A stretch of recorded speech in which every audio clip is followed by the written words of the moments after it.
If you have people joining remotely, what are the most important considerations for running a workshop? As a competitive strategy professional and workshop facilitator, I come across this question a lot.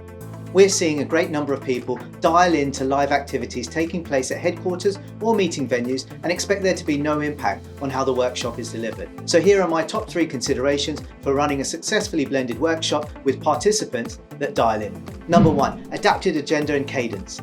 This is a no-brainer really. If you really want the session to be engaging, then you need to pay close attention on how your participants will work together and how long it will take to collaborate on a given activity.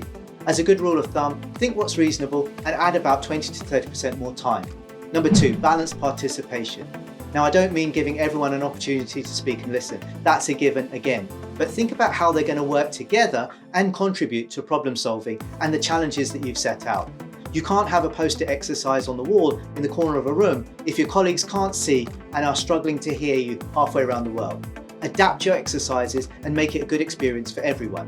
Number 3, invest in good quality audio and visuals. How many times have you dialed into a meeting only to hear the faint sound of a distant voice you can barely make out, or see a fuzzy room and unable to see who's talking, let alone what they're saying?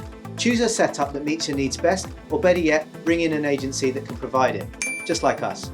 We have a huge amount of experience and expertise putting together workshops big or small and have the skills to make it engaging for everyone that joins. Find out more by getting in touch.